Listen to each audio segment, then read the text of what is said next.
Hello, coucou, bonjour à tous, j'espère que vous allez bien. Je suis Clotilde Alessi, coach certifiée en neurosciences et j'accompagne les femmes cadres et entrepreneurs. Je les aide à reprendre le pouvoir sur leur vie en libérant du temps de qualité dans leur agenda pour retrouver harmonie familiale et sérénité personnelle.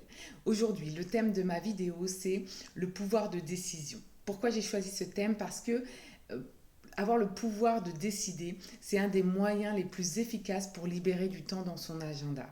Quand on hésite, qu'on est indécise, qu'on tergiverse à droite, à gauche, ça va nous faire perdre non seulement du temps, mais aussi de l'énergie. Et ce temps-là, c'est du temps qu'on aurait pu consacrer à des activités beaucoup plus importantes pour nous.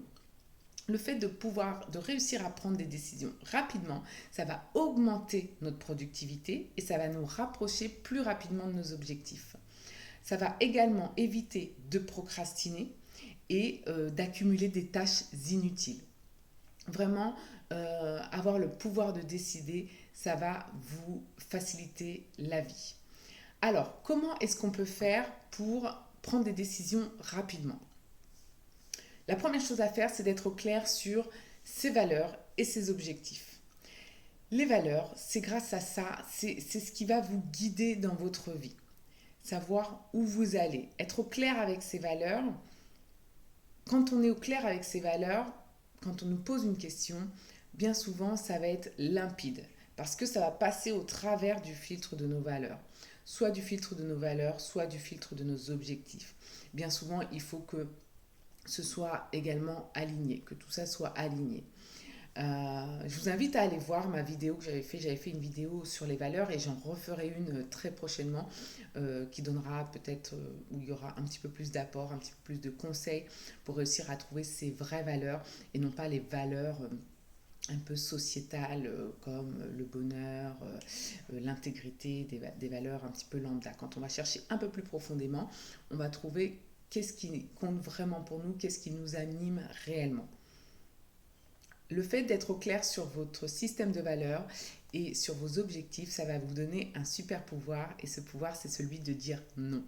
Euh, c'est un petit mot comme ça, le non, la N-O-N, un petit mot de 3 lettres, mais que parfois on a beaucoup de difficultés à dire. Alors, parce qu'on nous a inculqué aussi le faire plaisir, des fois, on va dire oui pour faire plaisir, mais ça ne suffit pas et c'est pas bon du tout pour nous, en fait, de dire oui pour faire plaisir. Je vous prends un exemple rapidement que j'ai eu la semaine dernière avec une personne que j'ai connue récemment avec qui je vais faire de la course à pied. Cette dame, elle a une soixantaine d'années et pendant qu'on court, on discute souvent et elle me dit aujourd'hui j'ai décidé de aujourd'hui c'est l'anniversaire de mon fils et donc je vais préparer son anniversaire. Ce soir il va venir manger, donc voilà, je vais aller faire les courses, puis lui prendre son cadeau, faire les courses pour savoir ce qu'on va manger, pour préparer à manger pour ce soir, etc. Je lui dis ah bah c'est cool et tout.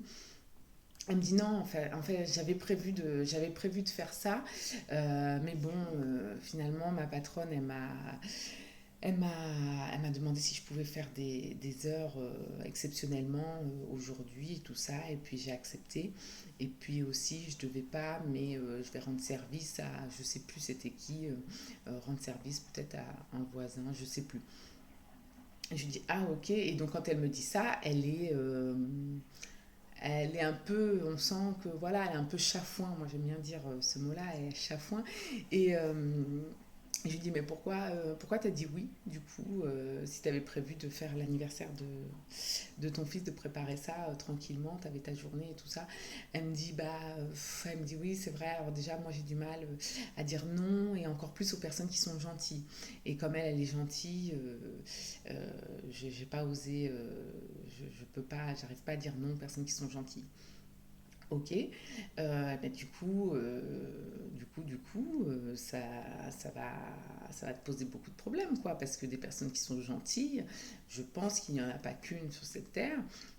Et donc, et aujourd'hui, ben, c'est toi qui te retrouves un petit peu comme ça dans cette situation où tu avais prévu autre chose. Et elle me dit, bah oui, elle me dit, mais c'est vrai, c'est toujours été un problème, ça, de dire non. Comme beaucoup d'entre nous, moi aussi, hein, j'ai appris à dire non il n'y a pas si longtemps que ça. Mais ça fait du bien quand on arrive à dire non, franchement, ça fait un bien fou. Et en plus, quand derrière, on va aller donner des oui, ça va être encore plus... vraiment, les oui ils vont être donnés avec son cœur. Et j'ai envie de dire que ça, ça crée d'autres émotions aussi en nous.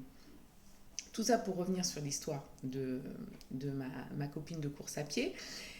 En fait, voilà, son système de valeurs, voilà ce qui s'est passé, ce que je pense avoir observé dans sa réaction et dans son système de valeurs. Dans son système de valeurs, elle a plusieurs, comme nous tous, on a plusieurs valeurs. Maintenant, il suffit de déterminer des priorités. Pour réussir à dire non, il faut prioriser toutes ces valeurs-là. Elle avait quoi? Elle avait son, l'anniversaire de son fils, donc sa famille. Sa famille qui est dans ses valeurs hautes, je suppose, comme beaucoup d'entre nous, et heureusement. Ensuite, elle avait en fait la gentillesse. Elle a la gentillesse aussi dans son système de valeurs. Elle a fait passer la gentillesse de sa patronne avant sa valeur famille. Le fait que je la sente comme ça, pas super bien avec ça, euh, ça veut dire que finalement, sa valeur famille, logiquement, passe avant la valeur gentillesse. Sa valeur famille, je pense qu'elle est vraiment dans ses valeurs hautes. Sinon, elle n'aurait pas dit, elle aurait pas dit, oh mince, ouais, j'avais prévu, et puis ça m'embête pour l'anniversaire de mon fils. Donc voilà, et puis elle a sa valeur, je pense qu'elle a une valeur aussi depuis peut-être pas longtemps, parce qu'elle m'a dit qu'il y a quelques années c'était beaucoup plus compliqué, mais elle a sa valeur aussi de bien-être personnel, parce que parce qu'en fait sa patronne aurait voulu qu'elle vienne travailler plus tôt, mais seulement elle a dit bah non, là elle a réussi à dire bah je viendrai ok, mais je viendrai qu'à partir de 10 heures, parce que le matin elle courait avec moi, on va courir à 8h30. Donc voilà, trois valeurs par exemple euh, qu'a cette dame-là, et euh, elle a su prioriser sa valeur personnelle, ok, en un, elle a su dire non, et puis ensuite, voilà, gentillesse, famille. Quand on est au clair avec son système de valeurs, tout de suite ça va passer le filtre, et là, si elle avait été au clair avec ça, ou elle avait su où mettre quelle valeur, excusez-moi, quelle valeur faire passer avant laquelle, elle aurait su dire non facilement, en fait. Dire non, se justifier ou non. Moi, je ne suis pas forcément pour le fait de se justifier, mais justement, quand c'est des personnes qui sont gentilles, bah, pourquoi pas.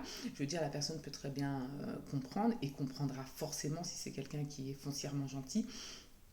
Bah non, écoute, là j'ai l'anniversaire de mon fils, j'ai prévu vraiment de lui préparer ça, et j'ai envie de faire ça tranquillement, aller faire les courses tranquillement, sans avoir à me presser ou quoi que ce soit. Et voilà. Voilà l'intérêt d'être au clair sur son système de valeurs et sur ses objectifs. L'objectif de la journée, c'était je prépare l'anniversaire de mon fils. Ça, c'est l'objectif de la journée, c'était pas je vais faire des heures supplémentaires. Parce que bah, le travail, c'est dans ses valeurs peut-être aussi, mais pas, ça passe pas avant la famille, etc., etc. Donc on a tous comme ça des valeurs différentes, et le plus difficile à faire, c'est de les prioriser.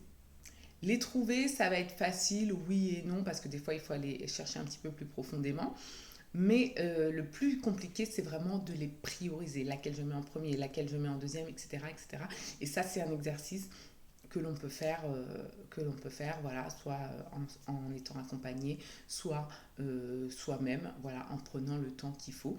Et bien souvent, les valeurs, elles vont être revisitables, j'ai envie de dire. Il faut les revoir à peu près, peut-être des fois tous les 6 mois, un an. Selon nos parcours de vie, les valeurs vont changer. Nos valeurs vont changer, vont prendre des places différentes dans notre vie, tout simplement. Donc voilà vraiment la première chose à faire, être au clair sur ses objectifs, les objectifs de sa journée. Pareil, vous travaillez en entreprise, vous avez décidé de terminer tel dossier, préparer une réunion. Et bien, si on va venir vous faire des sollicitations, euh, à droite, à gauche, vous saurez facilement dire non parce que peut-être ce n'est pas dans vos objectifs de la journée. Vous n'avez peut-être pas prévu aussi une zone comme ça pour les imprévus, je ne sais pas. Mais en tout cas, ça va vous aider vraiment. Faites de la clarté là-dessus, sur vos objectifs et vos valeurs. La deuxième chose, c'est éviter la suranalyse pour gagner du temps et pour pouvoir prendre des décisions rapidement. Éviter la suranalyse. Trop de réflexion tue la réflexion. Évidemment, s'il s'agit d'acheter par exemple une maison à 500 000, j'ai envie de dire, vous allez forcément peser le pour et le contre. Je ne parle pas de décisions comme ça, mais sur des petits sujets, si j'ai envie de dire, ou des décisions voilà, lambda de la vie de tous les jours, qu'elles soient personnelles ou professionnelles, évitez de trop réfléchir. Euh, Faites confiance, ça va avec mon point 3, c'est faites confiance à votre intuition. Et surtout, ne laissez pas la peur de prendre une mauvaise décision faire que vous ne prendrez pas de décision du tout. Sachez que on apprend de ses erreurs. Quand bien même on prendrait une décision qui ne serait pas la bonne, on va apprendre de cette erreur. Donc le petit 3, c'est faites confiance à votre intuition. Bien souvent, notre voix intérieure, là, la première chose, la première idée qui nous vient dans la tête, la première réponse qui va nous venir dans la tête, bien souvent c'est la bonne. Et, faites écouter, essayez d'écouter votre instinct personnel. Ça, c'était le troisième conseil. Mon quatrième conseil, c'est développer votre confiance en vous. Plus vous allez avoir confiance en vous, plus vous saurez que même si vous prenez des décisions qui ne sont pas forcément les bonnes, vous aurez les compétences nécessaires pour faire face aux conséquences de cette décision. Qu'elle soit positive ou négative, vous saurez faire face, vous aurez la capacité de faire face à cette décision-là. Donc vraiment, développer votre confiance en vous, ça va vous aider aussi à avoir du pouvoir de décision et à prendre des décisions rapidement. Et le dernier conseil, c'est apprenez de vos erreurs. Sachez, comme je l'ai dit dans le point 2 ou 3, je ne sais plus, on peut faire des mauvais choix dans la vie, on peut prendre des mauvaises décisions et c'est arrivé et ça arrivera certainement encore. Mais chaque décision qu'on va prendre, ça va être une opportunité de grandir, une opportunité d'apprendre de cette expérience et de grandir. Donc ne laissez pas la peur de l'échec vous empêcher de faire des choix et de prendre des décisions. Voilà pour ma vidéo sur le pouvoir de décision. J'ai essayé de faire un format court. Pas si court que ça d'ailleurs, je suis en train de regarder le temps, pas si court que ça. Et pour conclure, je vous dirais vraiment que prendre des décisions, c'est quelque chose qui n'est pas facile à faire, on ne se rend pas compte. En fait, il y a des chiffres qui disent on a 35 000 décisions à prendre par jour, et c'est un vrai chiffre. Donc la plupart maintenant, elles sont inconscientes, savoir comment je vais disposer la table, par exemple, ce midi. Tout ça, il y a plein de décisions maintenant qui sont inconscientes pour nous éviter la surcharge mentale. Mais maintenant, il y en a qui sont encore à prendre avec conscience. Et vraiment, faites-vous confiance. Allez-y, prenez des décisions. Faites le point, comme je vous disais, sur vos valeurs, sur vos objectifs. Développez votre confiance en vous. Tout ça, ça va vous donner du pouvoir. Ça va vous aider à reprendre le pouvoir sur votre vie également. Et à vous libérer du temps. Voilà, j'espère que cette vidéo vous aura servi. Si elle vous a plu, n'hésitez pas à mettre un like, à partager, à commenter. Et je vous souhaite une très belle journée et je vous dis à bientôt dans une prochaine vidéo. Bye bye, ciao.